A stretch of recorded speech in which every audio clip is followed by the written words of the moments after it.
Okay, so hi, it's Natalie here again on Science Tech Channel, and we are going to do a deeper dive on the EC2 that we touched on last week. Um, I'm going to share my screen, and then we shall we'll go through some steps in the Quick Labs, the Amazon Quick Labs, which is QUICK lab. Oh, hold on. I better check how to spell that actually, shouldn't I? Right. It's QWICKLABS.com,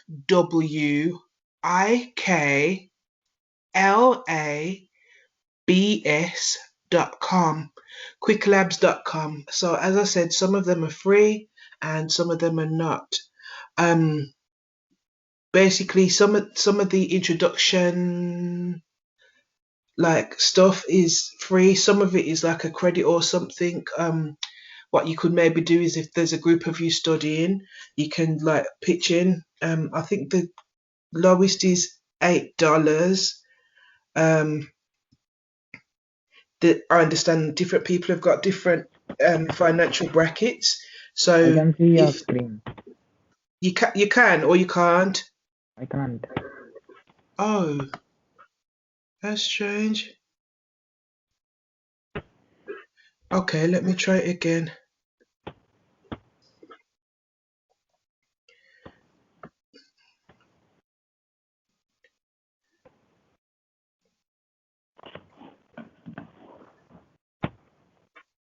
Okay, how about now? No, I can't see.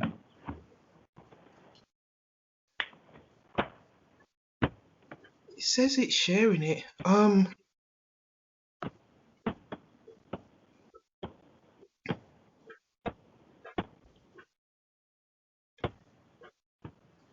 Okay, I'm gonna stop sharing. Shall I jump out and jump back in? Yeah. All right. Can you see my screen now? Yeah, I can see it. All right, awesome. Okay, so hi, it's Natalie from CodedCarbon, and we're gonna do a deeper dive into EC2, and we touched on it last week, and we're going to go a little bit more in depth. So the first thing is because I couldn't remember it last week, so what I did was I actually just typed it in and looked it up. EC2 stands for Elastic Cloud Compute. Elastic meaning that it's flexible, it can move in or out in terms of size, and cloud, which it's virtual in the cloud, and compute. So what an EC2 is, it basically is like a miniature kind of hard drive, I guess is the best way, or like motherboard. It has memory and CPU. They come in different sizes, so depending on your need, um, they have they are optimized for Mac and Android. Um, there's different types. There's basic general ones. So it's like Mac T4, T3, T3A, T2. The ones that we normally use on a free tier. So if you're studying AWS and there's an option for you to have a free tier account, so you can gain hands-on experience basically, where a lot of the services and resources are free. The free tier offers don't if you can literally just go to Amazon.com, like, or go to Google and type in AWS free tier, and what it does is it will tell you about any like free trials, the initial 12 months free. There's certain offers that don't expire. There's, for instance, there's like 750 hours per month possible free EC2 hours, because EC2 is built in time, so the amount of time that you use it for. Once you have a free tier account set up, you can look through that for yourself and just start to set up a budget for yourself so that you don't go over, and then utilize what you need for that. So it's basically saying 750 hours per month of Linux, RHEL or SLES, T2 micro or T3 micro, depending on the region. So you have to check like what region you use. Okay, there's more information, but I would recommend to deep dive, because if you're from a business, or your background is wealthier, then you don't have to worry about costing and things like that. But if you're trying to learn and you do need some extra help, I think it's really reasonable to have a look at the free tier and what you can actually get. There's light sail, which I believe is connected to, it's $3.50 per month. For the first month, sorry, and then it's $8 a month, like for you to basically build a website using WordPress, and there's a connection that happens with them, and for $8 a month you can basically host your website on there, like build it out and everything. Just then have to pay for your domain name and whatnot. But on this free tier page, they give you information about all the different things that you can actually do and have the details. I just selected compute just on a random, but there's all different kinds of things, analytics, etc. Like, it's endless. I'm not going to go over all of it, but basically it's good to have a look at what area you're interested in, whether it's apps or business or database or developer tools, front end, web and mobile, gaming, etc., etc. So that's that. So Amazon free tier information. So then EC2, there's different types, and it goes by the size. So for instance, the T2 and T3, so if we start on T2 micro, which is free tier eligible, basically you can type on that and it basically tells you how much virtual CPU it has. It has one, and the CPU or credits per hour is 6. The memory is 1 gig of memory, and it has storage EBS only. It says network performance low to moderate, which is like, you get what you need out of it. It's good for maybe hosting, like connecting to a small amount of data and holding that on there. But you'll be able to go in, check it out, and figure out. There's a lot of deep dive information. Just go to like again, I typed in Amazon EC2, and then I went to there's products, compute, EC2, and then I went to overview and then instance types, and you can have a look there. But for smaller projects, T2, T3 micro should be enough, and also working with your budget. But let's go into our lab now, where we're going to do a hands-on and have a hands-on look at the EC2 and how it works. So some functions of the EC2. Just a second, I need to sign back in.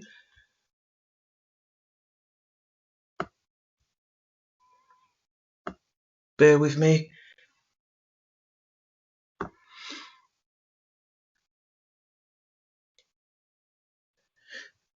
So while this loads, it's going to take 2 minutes for the lab to load, so we can go a little bit more in depth on the EC2. So like we said, there's different types. There's general purpose. So we work with mainly T2. If you have a free tier account, when you are configuring or you're setting up an EC2, which I'll show you once the lab has loaded, you'll see that it will tell you directly that T2 is free tier eligible. There's also T3, which has slightly more, say a T2 micro or a T2 small. So the micro T3, sorry. So the T3 has 2 vCPU, as does the small, whereas the T2 had 1. And then it also has, the small has 2 gigs of memory. T3 micro has 1. So just depending on how much memory and how much vCPU you need, you know whether to select that and you can look up the pricing and whatnot. There's compute optimized. So it's saying that they are ideal for compute bound applications that benefit from high performance processors, etc. And these are C6G, C6GN, C5, C5A, C5N, and C4. To be honest, I don't know so much about them, but basically it gives you the size of the instance. So you can see, like, for say a C6G8 large has like 64 gig of memory and 32 CPU. So you can see like a huge difference from a general purpose to a more specific where you need actual more performance. Remember when we was talking last week about elasticity, and there's horizontal scale and vertical scale. Horizontal scale would be maybe increasing from 1 T2 micro to maybe 6 T2 micros to manage it. That's, if you had increased traffic or something. But if you know that, your product, say for instance, a database is growing exponentially and it will continue to grow, you might consider jumping up to a larger capacity. That's, say for instance, if it's within a hospital's database, they might want to opt for a larger instances to be able to cover their work. Say the C6G 16 large, where there's 128 gig of memory and 64 vCPU. And you can see there's something introduced called bandwidth as well, which gigabits per second increases, and megabits per second, I believe, as well. I'm not that in depth, so bear with me. Okay. That was just a little bit of a background into just like there are lots of different types, and there's a lot of documentation on the AWS website, which is where I went. I don't claim any credit for the information. I literally had a look and I'm sharing it with you guys. So we're going to go to the EC2 from the dashboard, and we're going to go to instances. So an EC2 is known as an instance. Yeah. So we're going to go to over on the top right hand corner. There should be an orange button with launch instances. For this example, that's what we're going to use. There are different ways to configure or launch an instance, but we're going to do the quick way for now for this demonstration. Okay. So on launch instances, we're going to choose the top instance, or this is called, I believe it's called an Amazon machine image. So which is, oh yeah, there it is. It's at the top here. So basically we're going to choose an Amazon machine image. There are lots of different ones. This one's, we're going to be choosing this one, the Amazon Linux 2. But you can see there's Mac ones. Remember we're saying there's Mac compatible. There's Red Hat, which is free tier eligible. Amazon RDS. So there's a particular one for launching RDS, which is a database. Remember, I mentioned in the example a database. So there are specific like there's an option that if you want a database instead, you can do. We'll get into that at a later date. Again, there's SUSE Linux, I believe that's how you say it, free tier eligible. There's Ubuntu, which is free tier eligible. There's a free tier Windows eligible. And then there's all different types. Deep learning Ubuntu, deep learning Amazon Linux, Debian, I think, Debian, free tier eligible. So there's all different types. Yeah. You just choose the one that's suitable for you. Again, if you're on a free tier, if you're on a budget where finances is a factor, remember to choose one that is suitable for your needs on your operating system and whatnot. But it will tell you whether it's free tier eligible or not. Okay, but for simplicity, I'm going to choose the first one, which is the Amazon Linux free tier eligible one. I make sure it's the 64-bit times 86 is selected, but it has the option of a 64-bit ARM. I'm not sure exactly what that means, but from what I know, it's the first one. And it also gives you some information here. It says root device type, EBS, which is elastic block storage. So it's telling you that there is a particular storage. So whatever data is coming through your EC2, it has this, that's where your EC2, I believe it's the data is stored.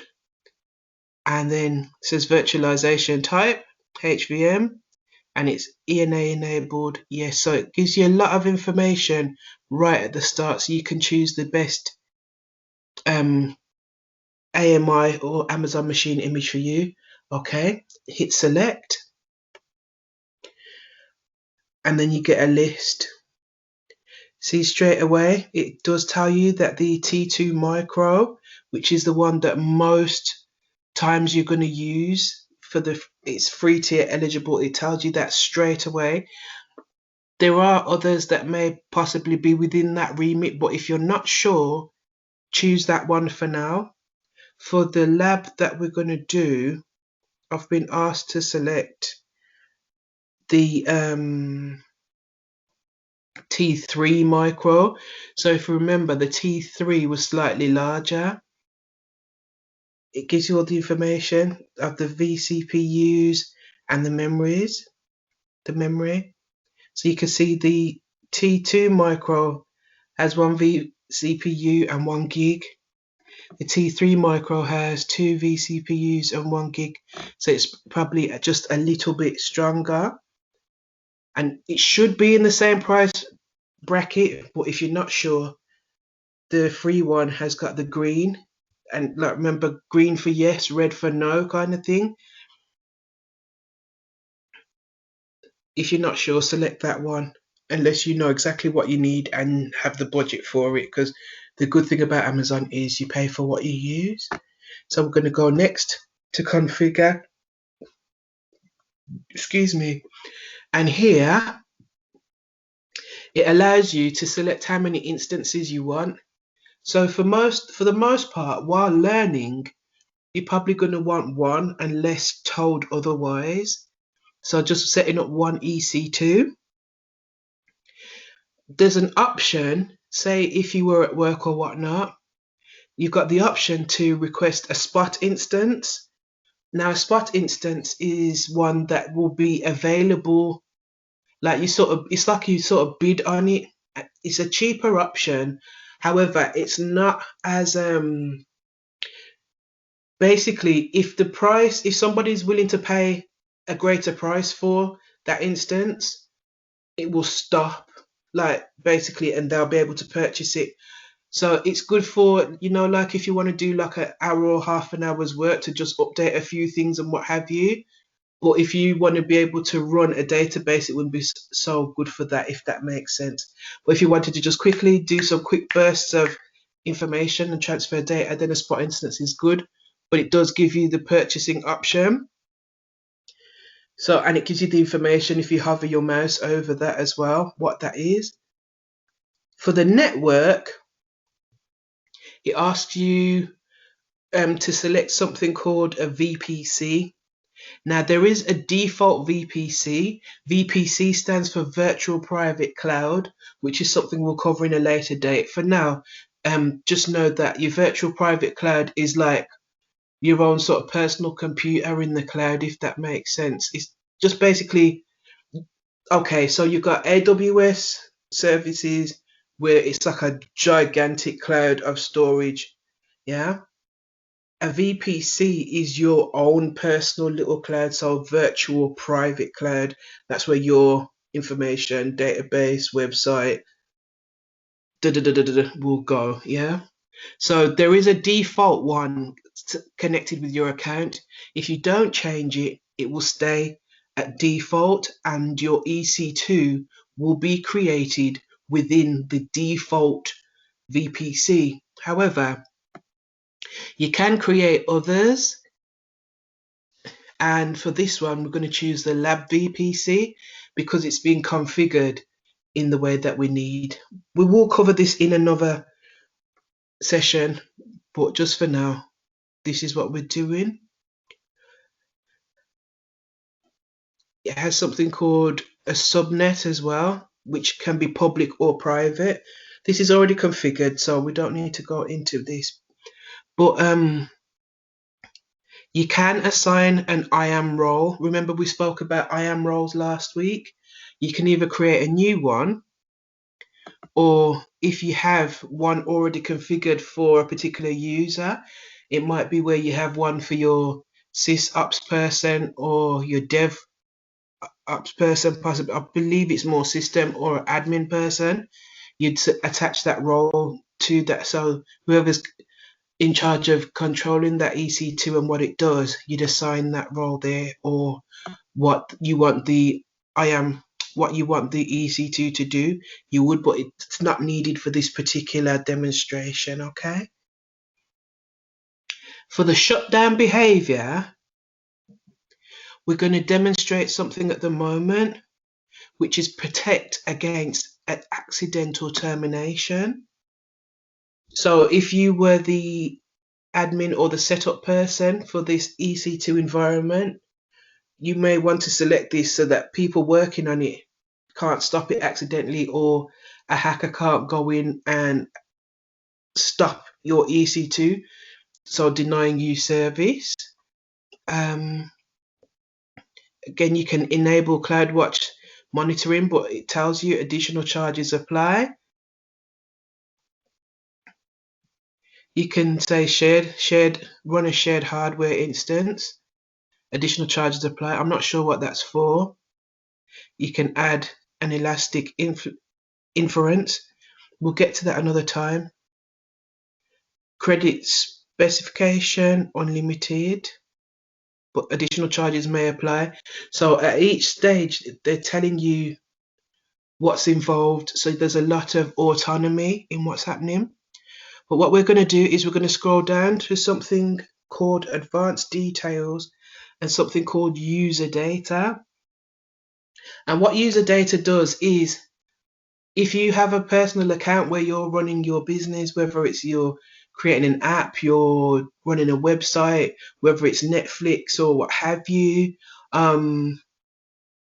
what you can do is put in some code that basically specifies that each time I need to boot up an EC2, whether it's using a load balancer, like scaling horizontally or whatnot, there is a piece of code that you can insert for this lab. That's what we're going to do. It's already prepared in the lab for you to copy and paste, but there is a script that you can actually put in. Asks that each time that you boot up, T3 micro excuse me, EC2 instance, whatever it is that this is telling you to do. Like, so basically for this one, it's saying that if you can get into your EC2 from the public internet, you should be able to see this script here, hello from your web server.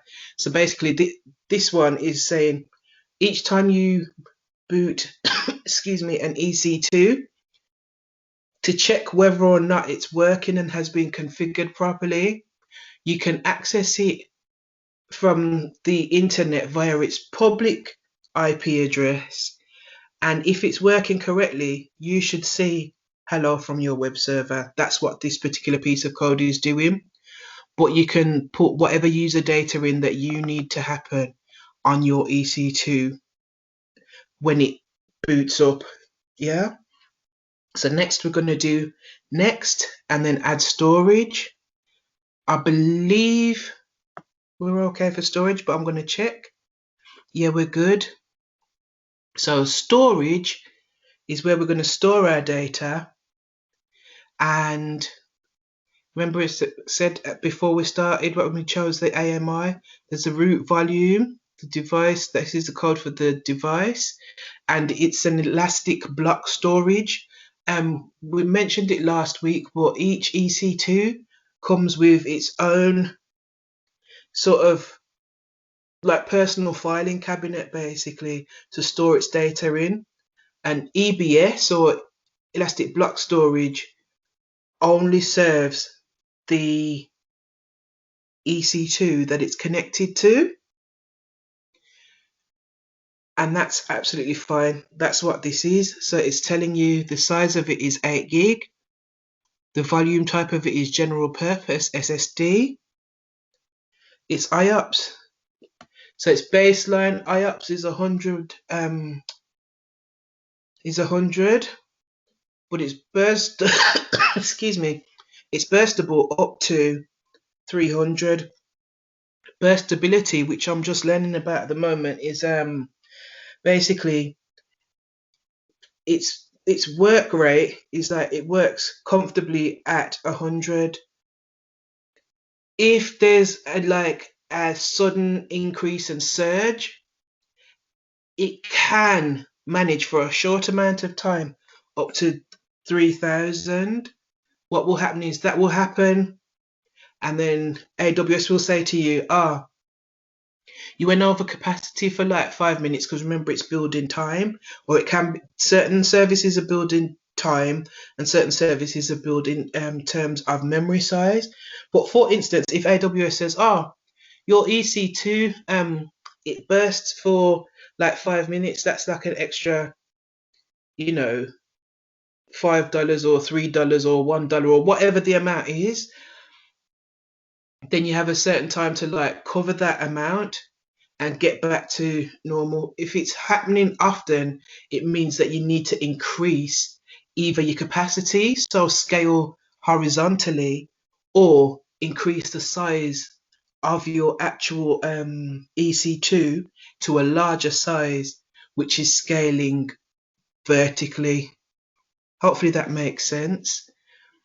All right, so then next we are going to do something which is called add tags. Before we do that, it gives you the information: free tier eligible customers get 30 gig of EBS, general purpose or magnetic.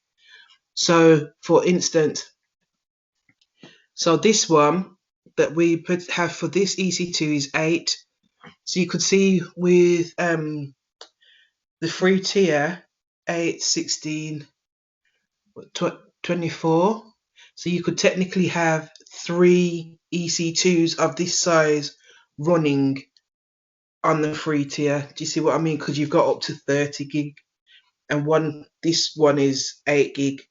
Makes sense? Or you could have it where you change your storage to like 28 or 29.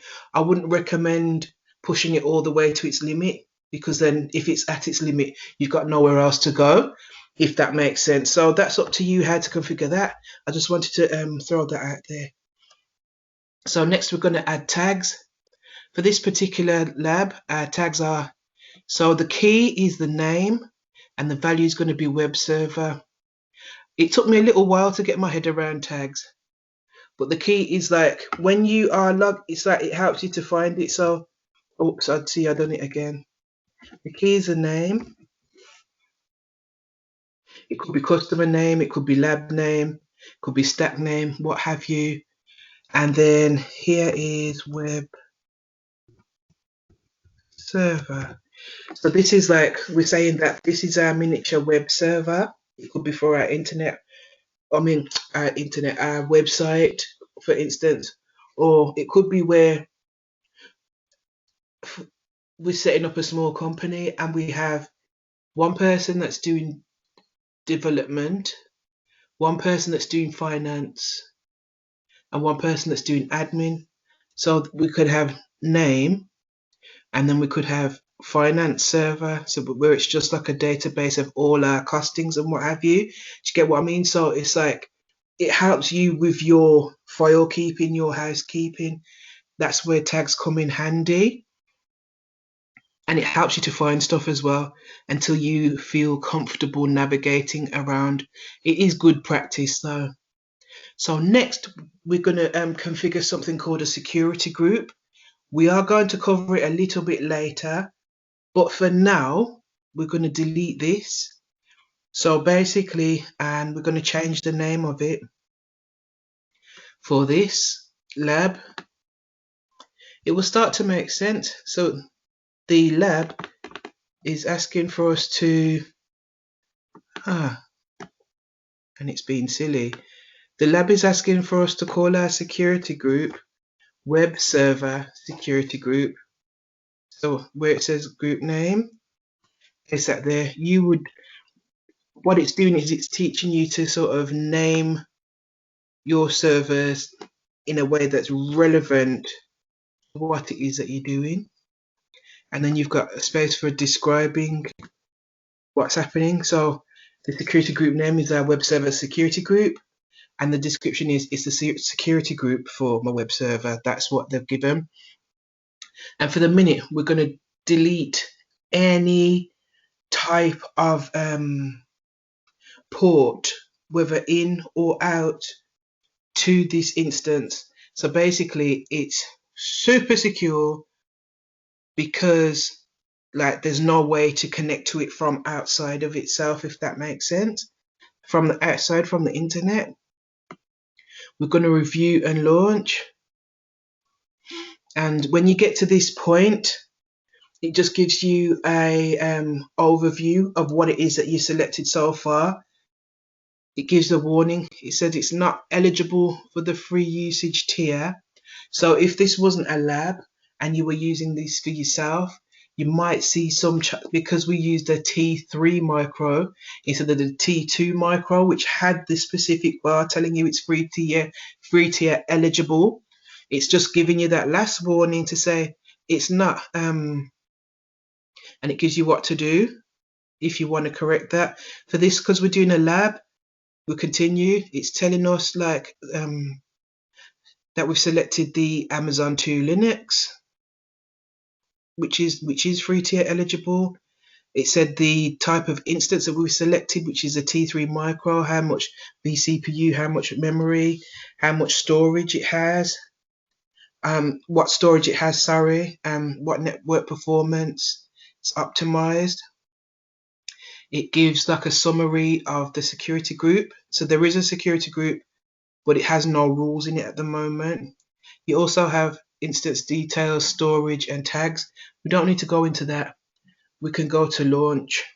Okay, so normally when you launch an EC2, you have to have something called a key or a key pair. And basically, there's a public key and a private key that you store them. And what that does is it allows you to connect into your instance securely. So for instance, if you had an EC2 that was connected to a database and you were developing an app you may want to have information stored about that EC2, I mean about your app, but you may not necessarily want the public to get hold of it until because somebody might steal your idea. So what you do, so you wouldn't want people accessing your EC2 to stop your data being collected because it's connected to the database and whatnot. So what you do is you'd have a specific key to access to get into it. There's a couple of ways you can generate keys. So you can choose an existing one or create a new one, which AWS, as it tells you here, AWS stores it. Or you can so you can create a new one through AWS, or you can choose an existing one that you've created in AWS. Or I believe that you can also create keys in I know there's an app called why has it gone out of my head exactly at this moment? Don't worry, we'll get back to it. So the best way is to either choose an existing key pair which you'll have stored, or create a new one which you'll store normally. See this one's, so for this lab, this is a key pair, but it doesn't make sense unless you are logged in and what have you.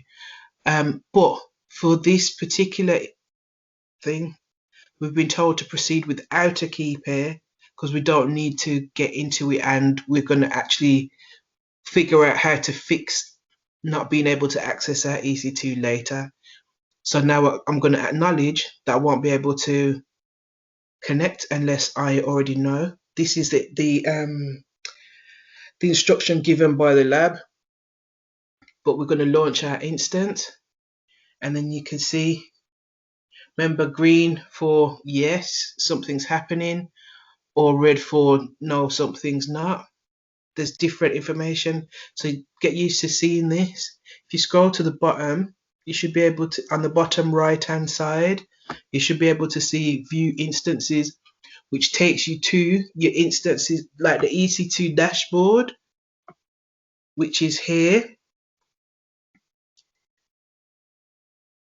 and the EC2 Dashboard you can either like directly from there, or if you go to services, you can select the EC2 there and it will take you to the dashboard as well. Or good practice is typing it in there also. So there's 3 different ways you can access that.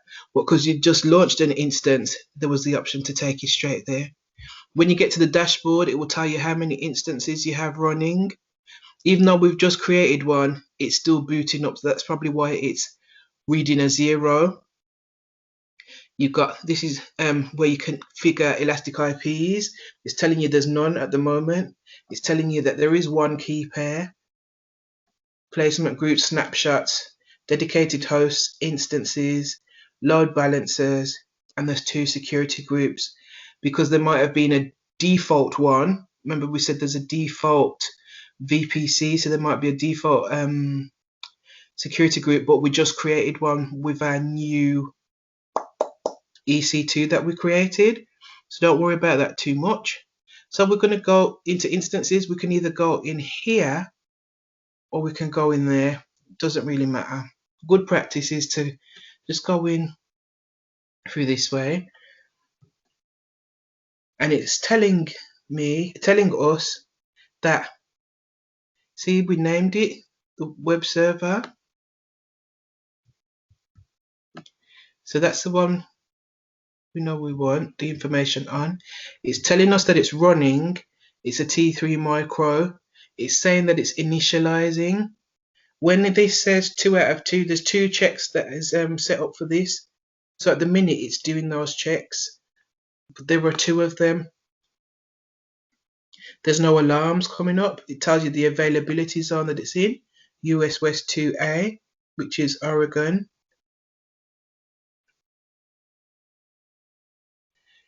See? Oh, no, I mean here, US West 2, Oregon. So it's saying that basically whatever region you was in when you created it, that's the region that it's in. Yeah, it's like a default kind of thing. It's telling you the public IPv4 DNS and then the public IPv4 address. See, we're saying there's no elastic IP, there's no IPv6. Monitoring is disabled.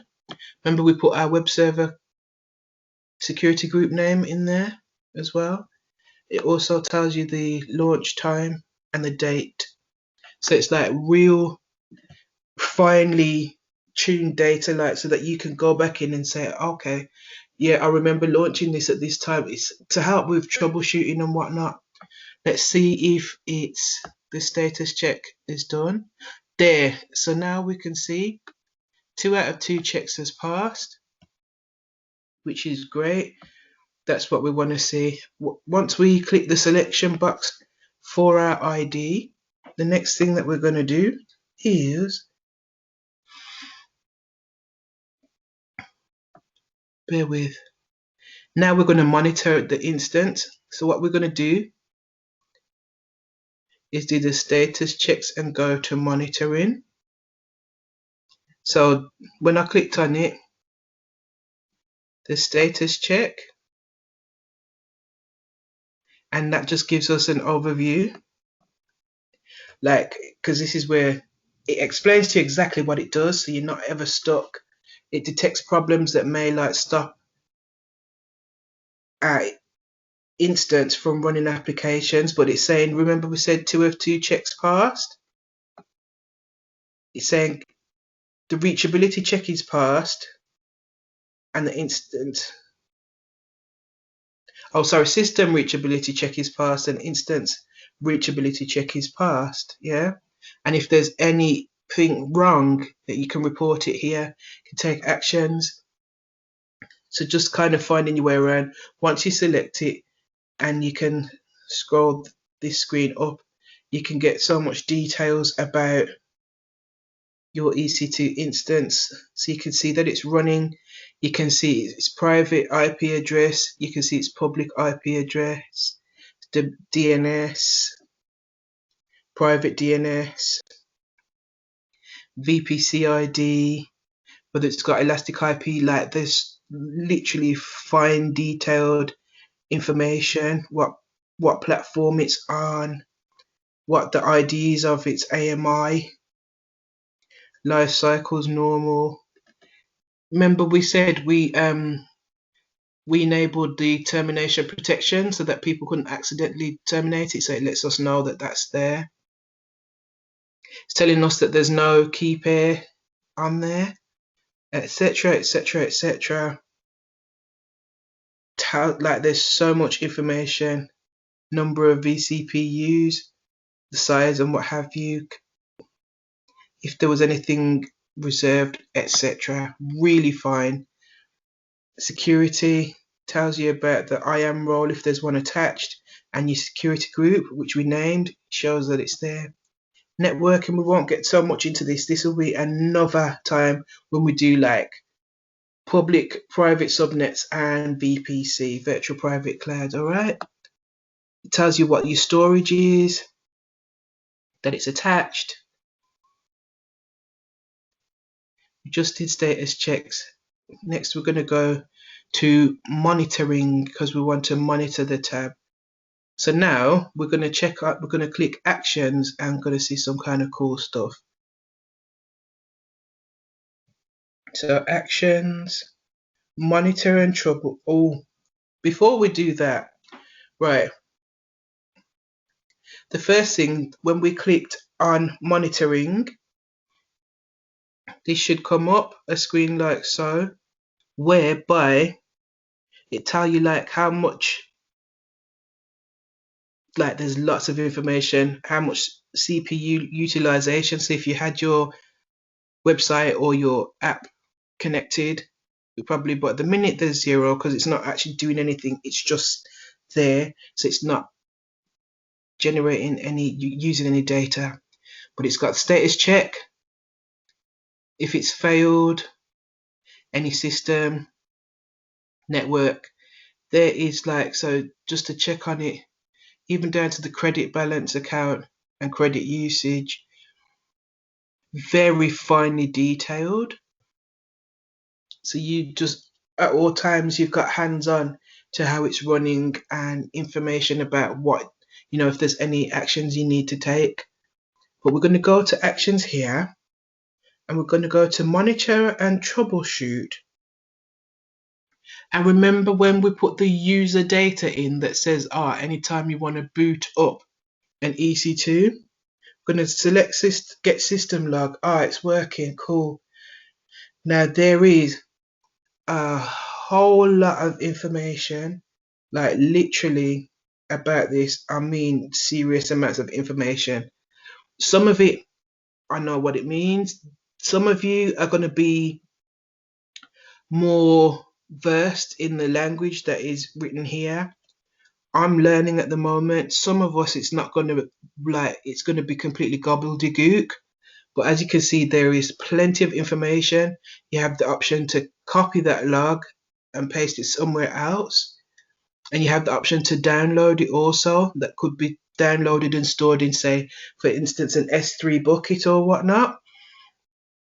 Or if you've got somewhere secure to store it.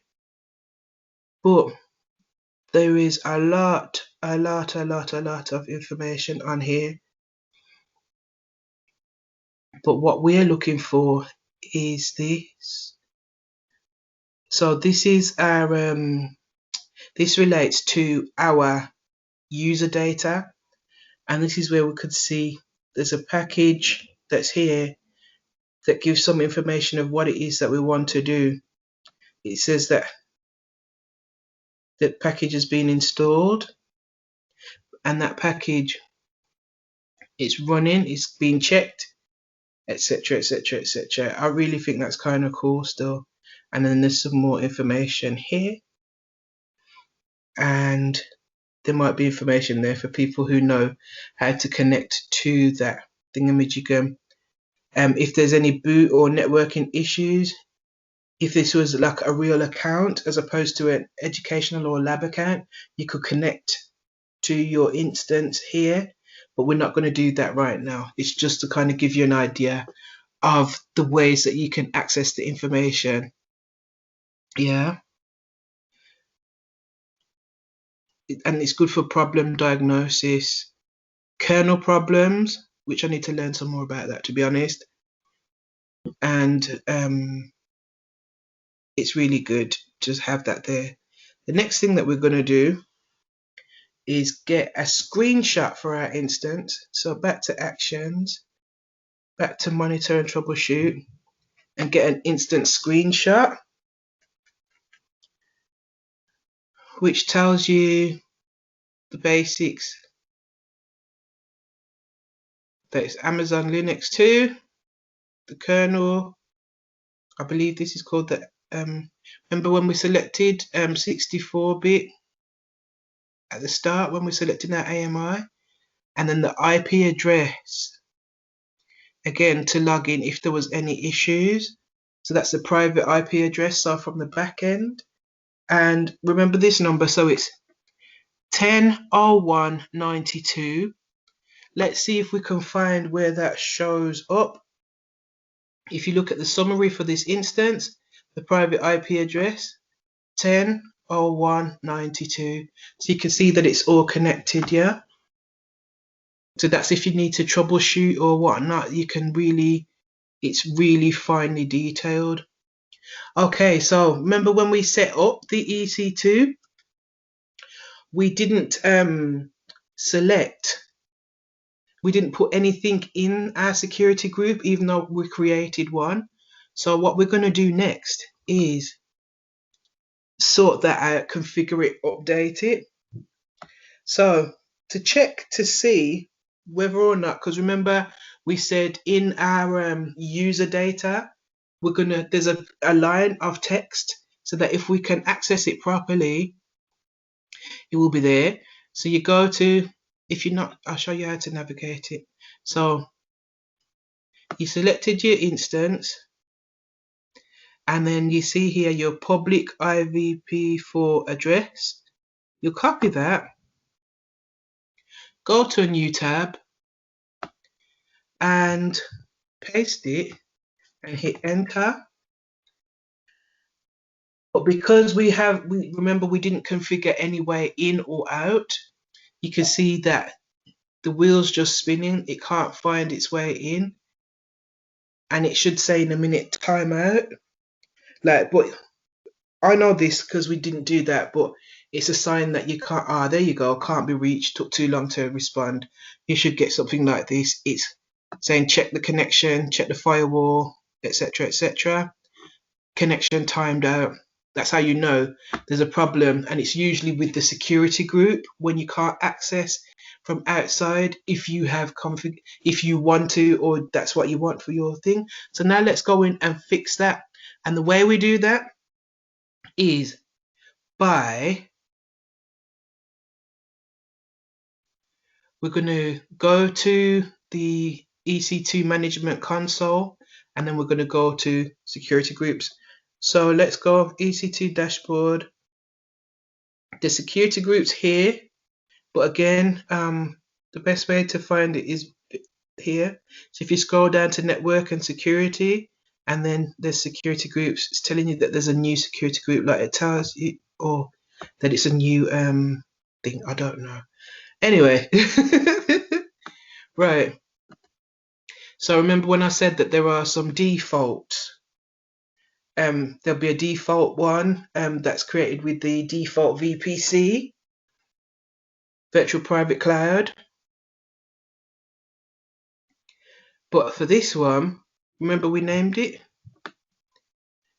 Because, and it's a good thing we did name it, because if we'd have come into our security group thing without it being named, and it just had default or just a dash on it, like here, you'd just be here thinking, well, which one is it? It's just harder to find, but because you've named it. And then what you can do is to make it even easier to find. You can edit the name and then call it as well here.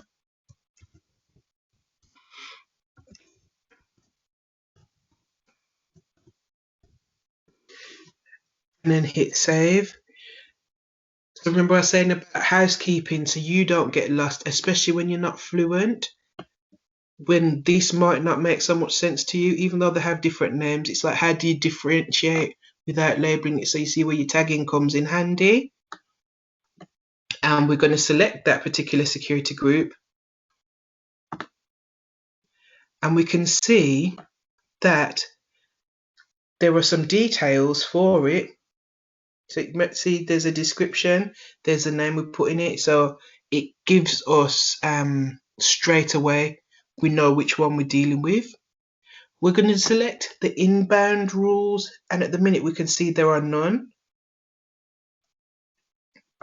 because we want to get into it.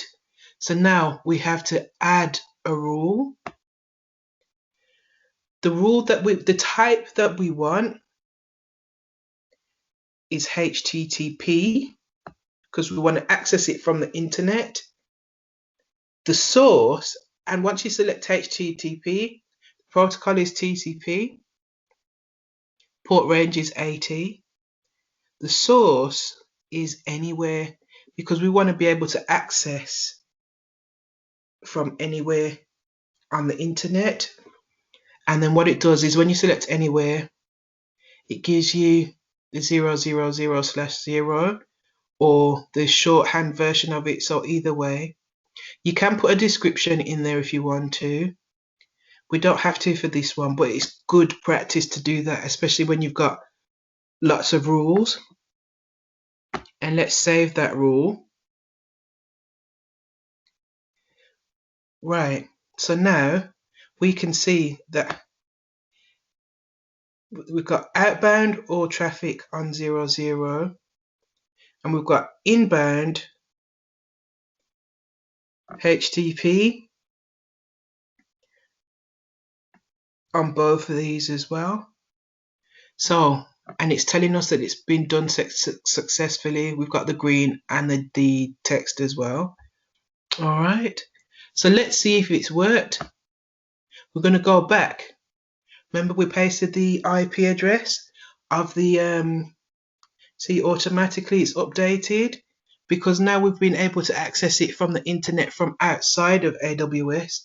See, now we know it's accessible because we've got that prompt, hello from your web server, which was that piece of text that our user data, the piece of code we put in our user data says, once we can access this from outside, when we use the IP address to access it, we should get this message. So can you see how that's worked now? Does it make sense at all? So are you there? Yeah, yeah, Is it making sense? yeah, I got you. Okay, cool. All right, there's a last little bit left now. So we've shown that we can successfully modify the security group to allow HTTP traffic into the instance. The next thing that we're going to do is to resize our instance and the type and the volume for it. Remember we said that basically each EC2 has its own block of storage or like its own suitcase, let's say. So if we wanted to increase the size of our EC2 instance, what we'd need to do is increase the size of the suitcase that comes with it or the storage cabinet, because if we have, I don't know, 3 gigs of data coming through, it doesn't make sense if our storage cabinet is then 2 gigs. Does that make sense? So what we're going to do is anytime we have an instance running and we want to change it, we first have to stop it. The way that we do that is we select instance state, sorry, and we select stop instance, and then we confirm it. We have to confirm it. So it's quite difficult to make mistakes unless you like trying to rush through. But it's good, like it's like, are you sure that's what you want to do? Okay, if that's what you want to do, okay, really do select stop. Yeah, it's saying that it's been successfully stopped. It's telling you that it's stopping at the moment. It hasn't fully stopped yet, but it will come up as stopped. While that's doing that, we'll look at the next step of what it is that we're being asked to do. So it's saying that when you stop it, there's no charge for an EC2 instance, but the storage charge for it still remains. And even though you've stopped it, the storage is still attached. Yeah, it's like you kind of just paused it for a moment from what it's doing, stopped it basically from running. All right, so now we stopped the instance, and now we're going to change the instance type, but we have to wait for it to display that it's stopped. So let's check. See, it's saying it's stopped now. I believe it's here. If we go to instance settings, yeah, we can change the instance type. And at the minute, we're using a T3 micro, but it's a little bit small for what we need. So we're going to increase it to a T3 small. Yeah. So you don't need to go completely crazy. It's just that we've noticed, yeah, it's getting a bit tight. It might be that EC2 is bursting a bit too often. Let's increase the size and apply.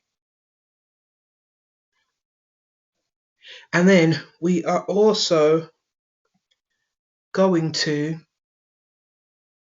resize the EBS as well, the elastic block storage, which is how we're going to do that is we're going to go to here, instance settings, I believe. No, hold on.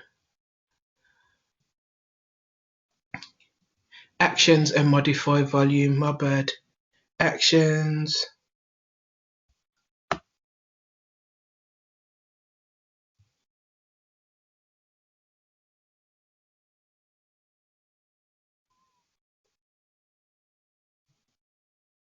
Is it this one? No, my bad. Read the instructions properly. Ah, there's where I'm going wrong. So, my bad. To change the size of the volume, because we're on instances and that's not what we want to change. Wake up, brain. Got the elastic block store.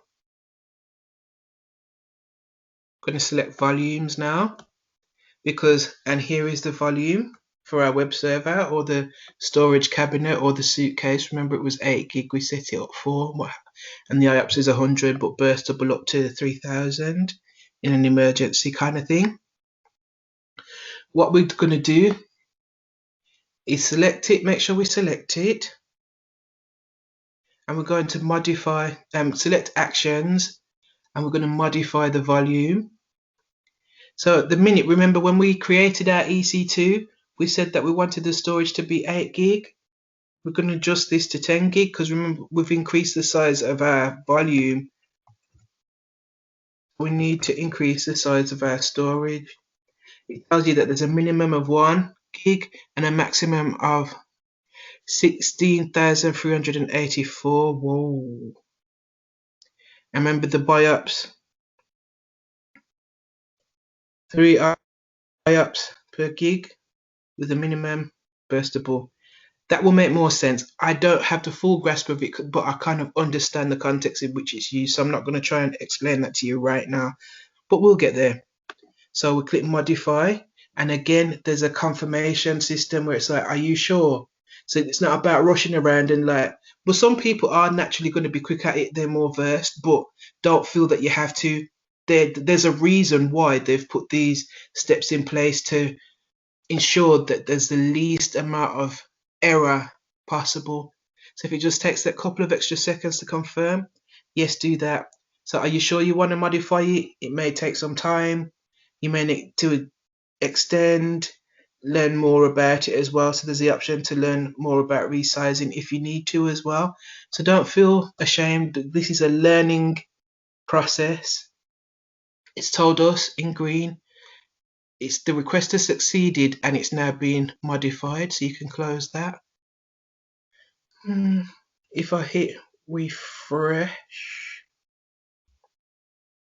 okay, it's done it quite quickly as well. See, it's changed from 8 gig to 10 gig, so that's done. And then we're going to go back, and now that we've increased the size of our instance and increased the storage, we can select it again now.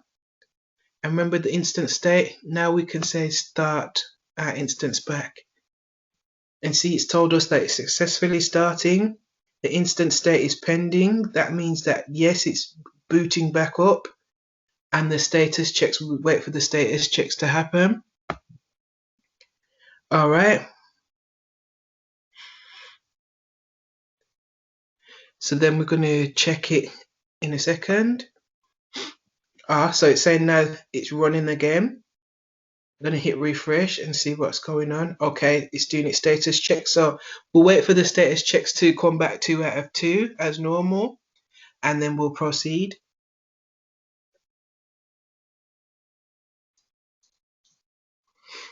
Bear with. Okay, let's hit refresh and see. It's still initializing.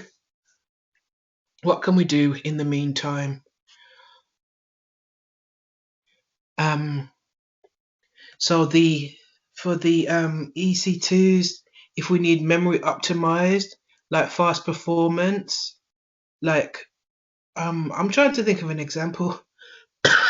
Might be where we need to be updating something live, possibly. I don't know. I can't think of an example at the moment or a use case.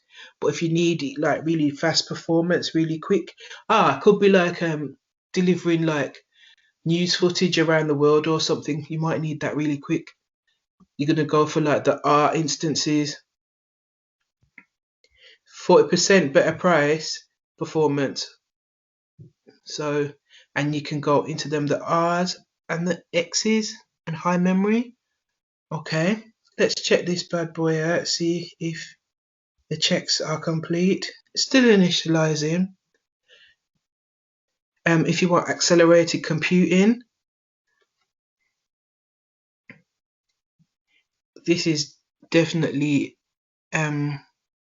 deeper diving. So accelerated computing instances use hardware accelerators or co-processors to perform functions such as floating point number calculations, graphics processing, or data pattern matching more efficiently than is possible in software running on CPUs.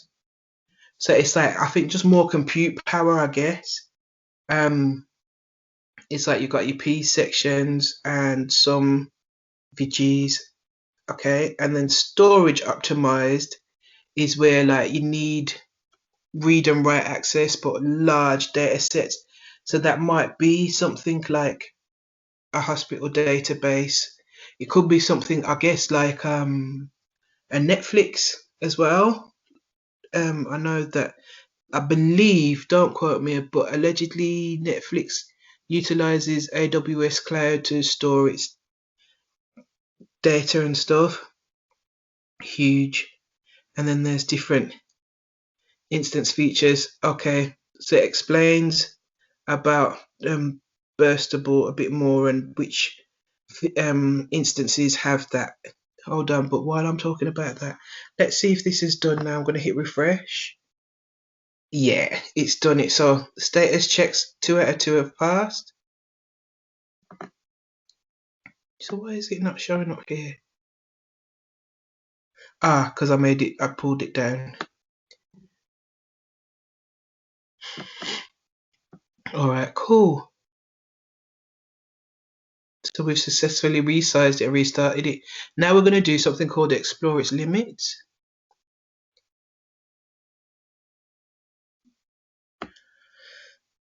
So it says, it says we're going to scroll down. We're going to look for limits.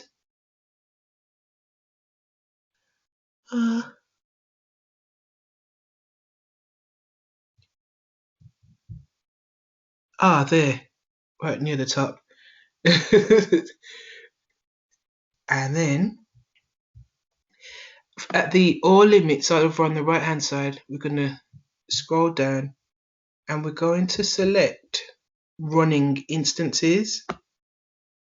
So this is our instance that we've just created, and it tells us, it gives us some more like deeper information about the limits that are connected to our instance that's running currently.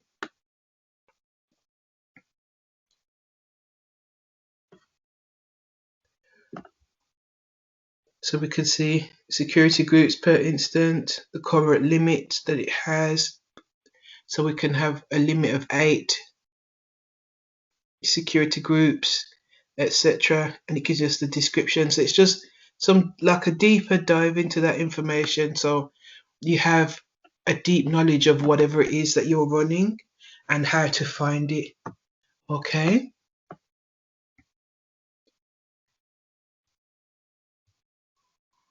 And the limit, it's saying here, notice that there's a limit for the instance based on the number of vCPUs required. So for example, if you've got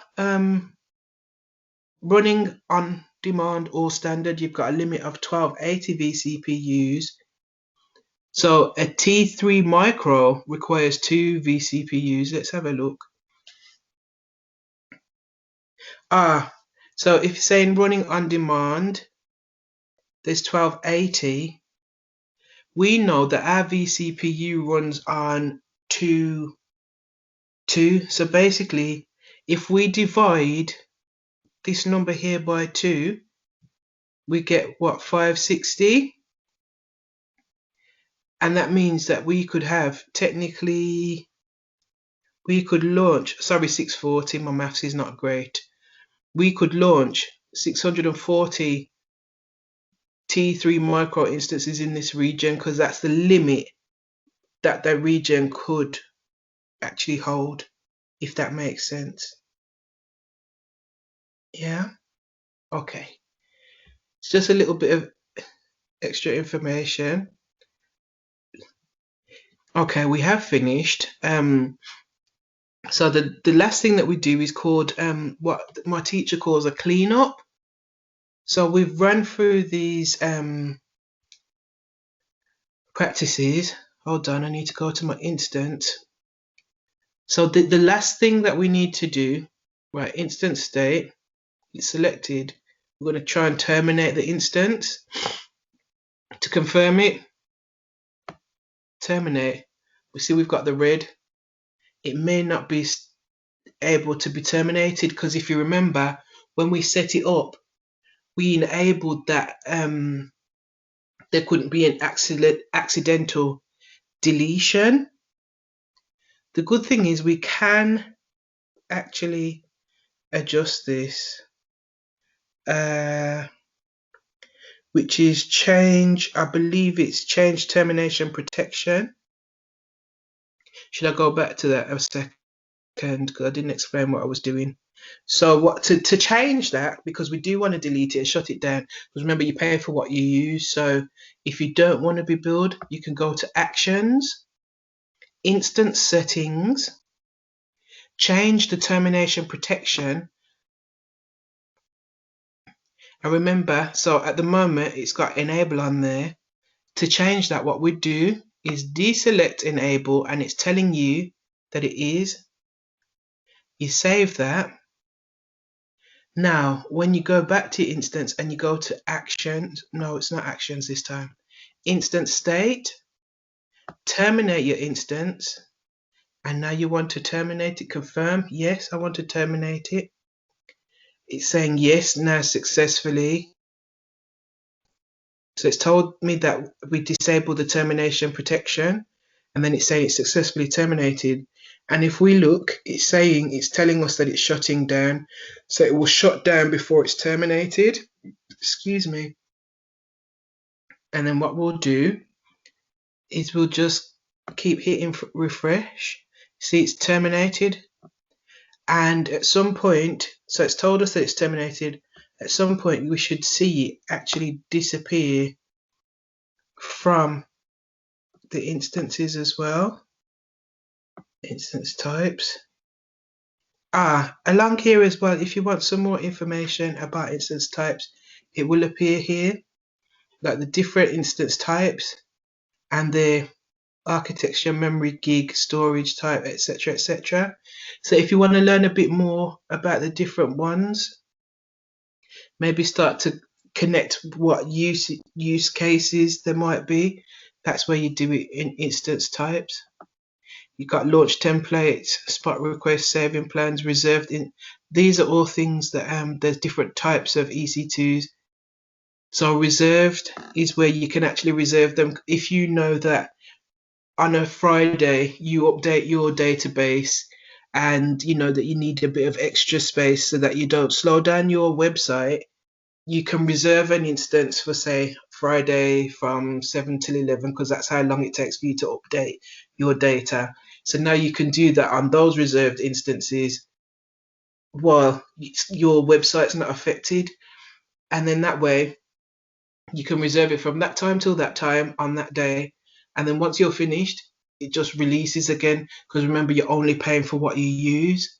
There's dedicated hosts, there's scheduled instances, which is again similar. Okay, reserved and scheduled, slightly different. And there's capacity reservations. But you can go in and have a look, and before you and just follow the instructions to make sure that you're not charged or anything or billed. But I was just killing a little bit of time. Let's go back to instances and hit refresh. It's saying that it's terminated. And if I hit the dashboard, it is saying that there's 0 instances running because we have deleted them. It's just updating. There you go. We've clicked into instances running and 0. Okay. And then what we have is it's saying it's terminated. Once we probably log out and log back in or what have you, that would not be there anymore. But it is actually, it says that it's terminated. Okay. And there is the end of the session. on EC2. Next time we can go into S3 because I think it follows on nicely. And to remember Amazon Quick Labs as well. It's a good resource for practicing, getting that hands-on practice if you're not working within the field. How was that, Si?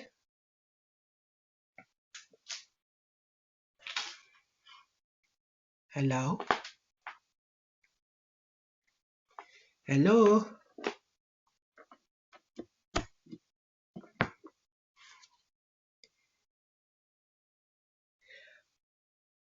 Hi, Si. Are you there?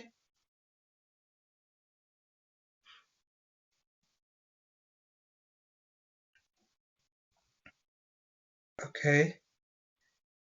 Si may have stepped away for a moment, but I hope that you had a good session whereby you were able to fully understand the basics, because that was, even though it was a deeper dive, it was the basics of the EC2 and how it works, and where you can find some more information, where you can get some hands-on and how you can do that.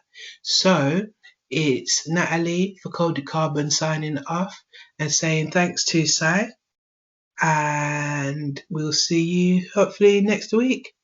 Peace.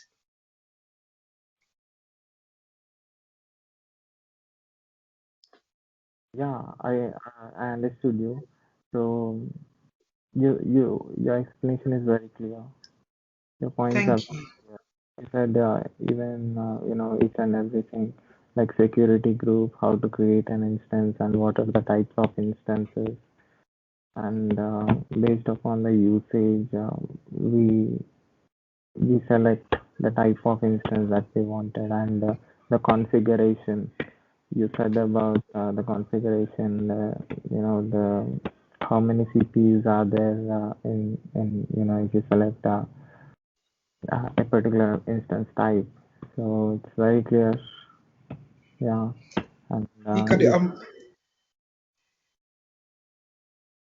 You got it on Smash. yeah, I understood you. So it's completely about EC2, how to create a machine, how to create an instance, and how to um, terminate it. Yeah, if needed, and I think that there's like, hopefully we can share in the links. I'll send you the links of where people can go to get like more information. I'll send that to you so you can put in the description box and whatnot. And I think that we'll if we're about I can arrange with you same time next week or back to Wednesday, depending on which suits your schedule better. And we can maybe do a similar deeper dive into S3. Okay, Yeah. yeah, I understood you. So thank you again for explaining it very clearly, and I hope the people who listens to you and listens to uh, uh, see how it works, how the service works in AWS, so can understand it. Okay. Thank you so much, and hopefully this time next week or when we next arrange it for. And just to say, Natalie for CodedCarbon signing out. Like, I really enjoyed this session. It helped me to refresh my brain as well. So thank you so much for the opportunity. Can I put this audio and video clip on my YouTube channel, social media, internet, podcast, website, everywhere with your permission? Yeah, sure. So next week, on the same day, same time, you're going to explain S3. Yes, sir. Thank you, Natalie. You're welcome, sir. Keep doing what you love. All right. Have a good week. All right, boss. You too. All right. Take care. Bye.